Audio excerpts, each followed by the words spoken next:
Hey everybody, still back again. It's been a little bit, but we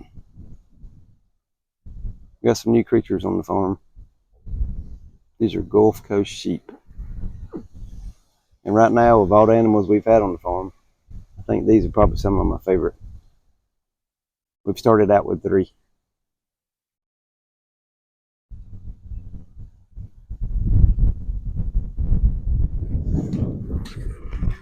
So it's been a little bit since we've done a video. As you can tell, today's kind of windy. We got the babies following us. For some reason, we just got those. Those are Gulf Coast sheep. They're on the critically endangered list as far as sheep go. Now, from what I've learned about them so far, they're from the southern parts of the United States. When it comes to sheep, they're very low maintenance. Pretty much put them out in the pasture and let them do what they're supposed to do. So we're out here feeding up today. There's Jenny and Rhett. The rest of the cows, our mama cows, are over at Hope's mom and daddy's house. We separated them for a little bit. We went through a period where we didn't have a whole lot of grass, so we moved them over there to her mom and daddy's house to kind of give them a break from the bull and to make sure everybody had plenty of grass to eat this summer. As far as what's been going on, I've just been working. I'm in the process now of trying to get me a different job. This job will actually be working on base at it'd always be Fort Bragg to us, but they've changed the name to Fort Liberty. I'm actually going to be out there doing electrical work on base as a federal employee. The job I've got right now started out to be a great job, but now the hours we have to work,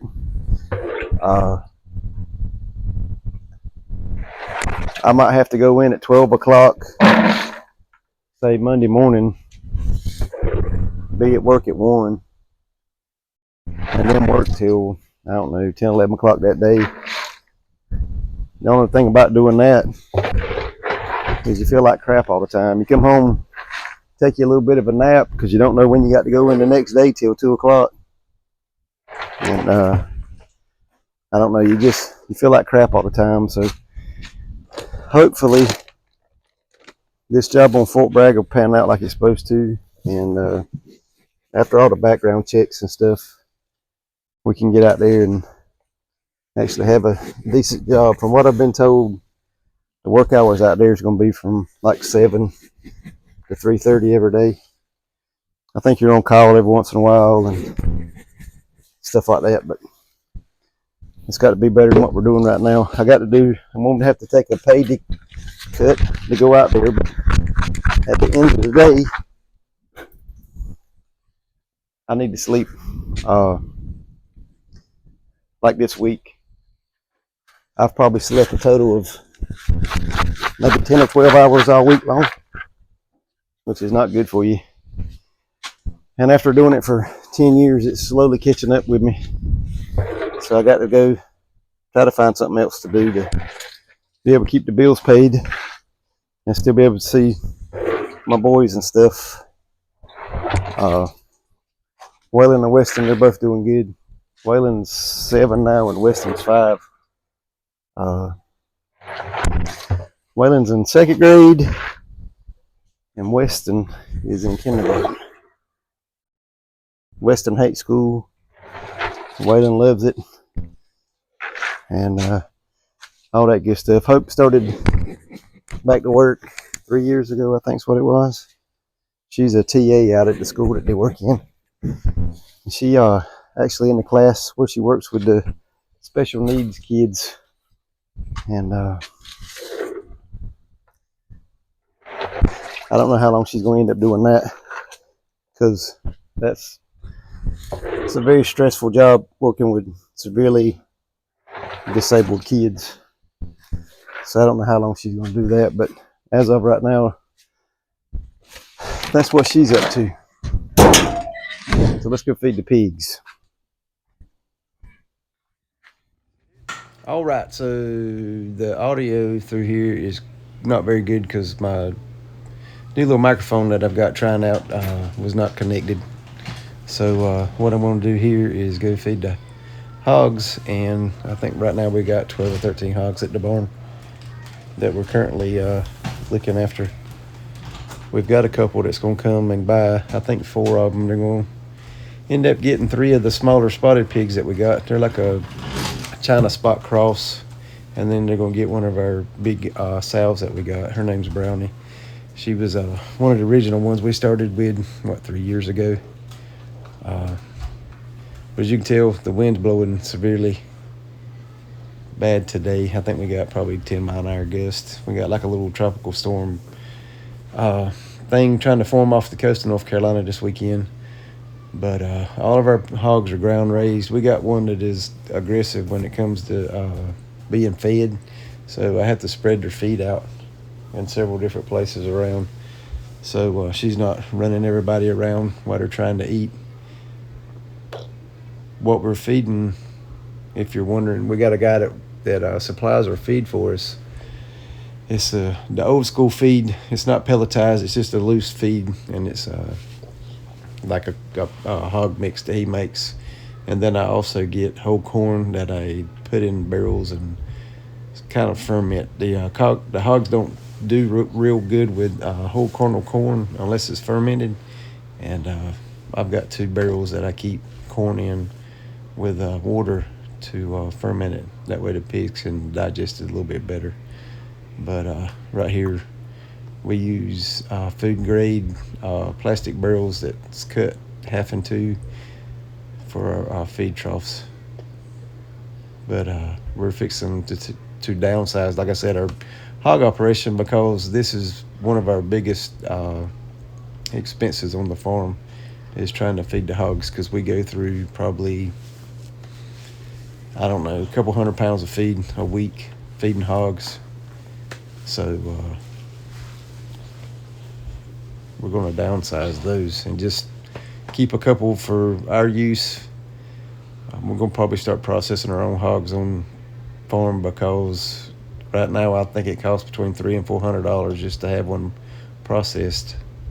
And I don't see that price going down anytime soon. And I'm trying to slowly get my equipment built up where I can do everything at the house, and it look just as good as what I can get them to do when we take them to the processor. So after we get through feeding the hogs of the day, the rabbits are one of the last things that we feed, and we're fixing to go do that now.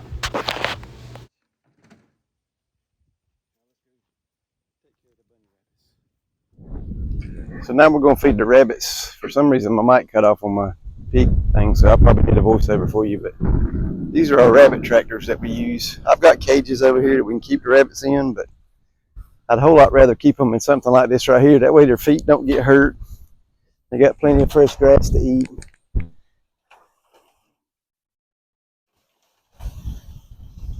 And the way I got this set up, it's almost impossible for them to dig out, which is a big problem with rabbits and having them on the ground like this. The other issue with having rabbits on the ground is and so you have to worry about parasites as far as them getting worms and all this other stuff, which I've never had that issue that I know of. The ones that we finished out last time, we didn't have any issues with parasites with them. But and I take the mamas and the little bull rabbit, and I put them on grass, I don't know, a couple weeks over the past couple months, just to get them out of the cages, because I know if I was a rabbit, I wouldn't want to be in a cage all the time. I try to raise them in the most humane way I can.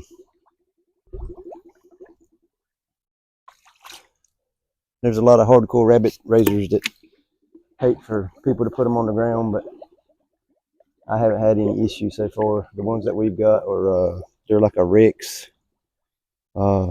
cross. And so far we hadn't had any issues with them having a large parasite load or anything else.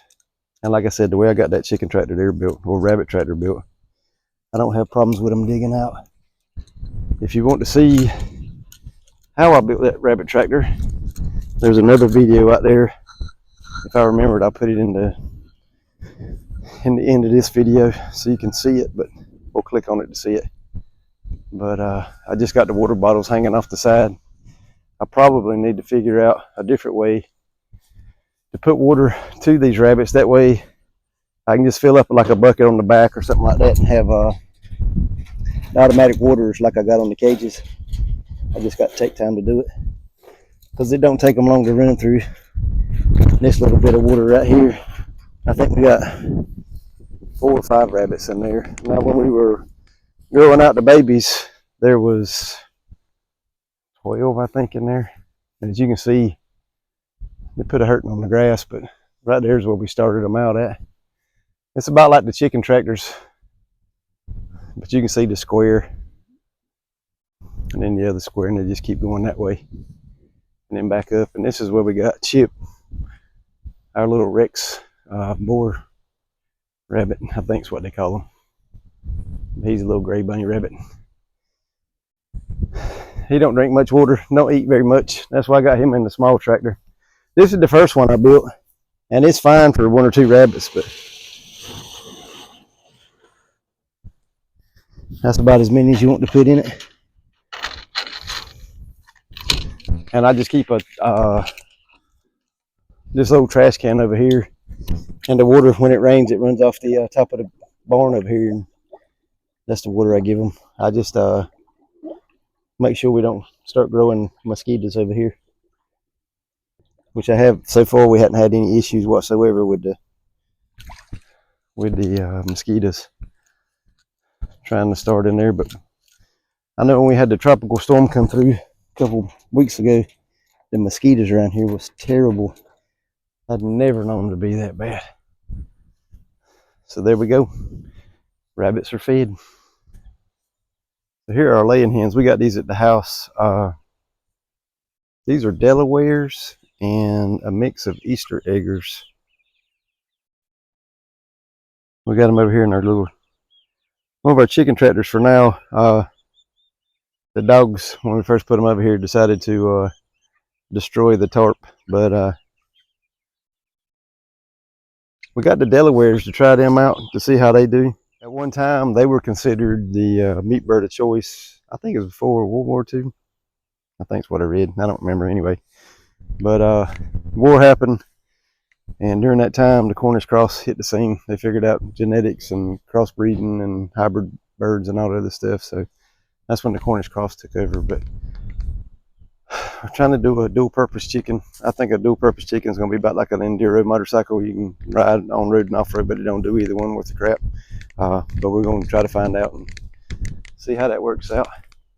Wind's blowing today, as you can tell probably from the microphone.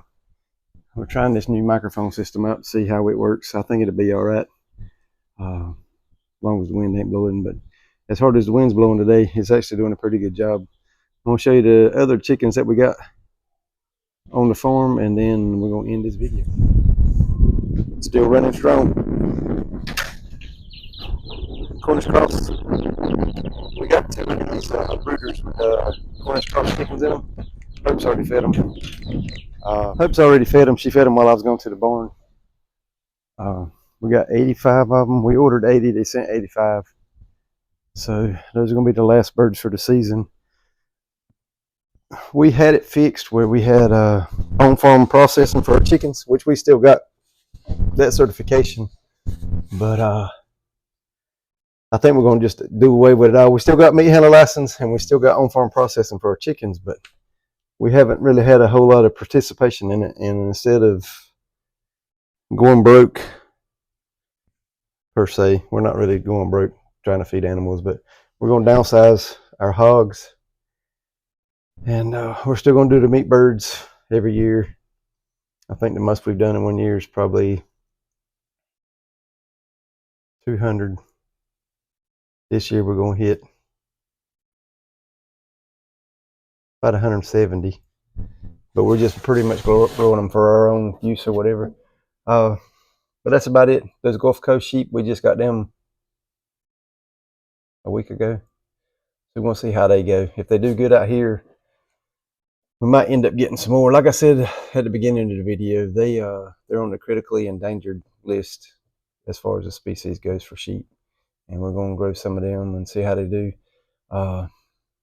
We had a severe dog fennel problem here on the farm, and I had to spray it. I mean, it got so bad it was choking out the grass in certain places. And as much as I hated to do it, we sprayed, I forgot what it was on it to kill them. But I'm going to try to get some different animals here on the farm so we can rotationally graze, say sheep, maybe goats. Goats are a pain in the butt to keep in. Sheep are not as bad. But we rotate the chickens, the sheep, and the cows on the pasture. And hopefully we can keep the weed pressure down enough to, keep them under control. But the dog fennels was, my God, I've never seen so many. And we could mow them down, but they'd come right back. And we tried pulling them up, but if you've ever tried to pull dog fennels up, it's about like trying to pull up a small pine tree. So we're going to try to figure out what we need to do to keep them under control. This winter, I'm going to try to get some soil samples done. I've been told that lime could be an issue, that we need to put some lime on the pasture. Normally they say that if you've got a dog fennel problem, you need lime on your stuff. So we're going to do some soil samples and see what we need to do with that. The only thing about that is my God, everything has gone up so bad. So that's the update on the boys, and hope we're all doing good. I just want to do a quick little video. I'm trying to get somebody to figure out what's going on with my computer so I can start editing videos. This whole video is going to be edited on my phone, so if the quality sucks, I did the best I could on it. But I wanted to give y'all an update and come on here and tell y'all, appreciate y'all. We love y'all. We'll see you on the next one.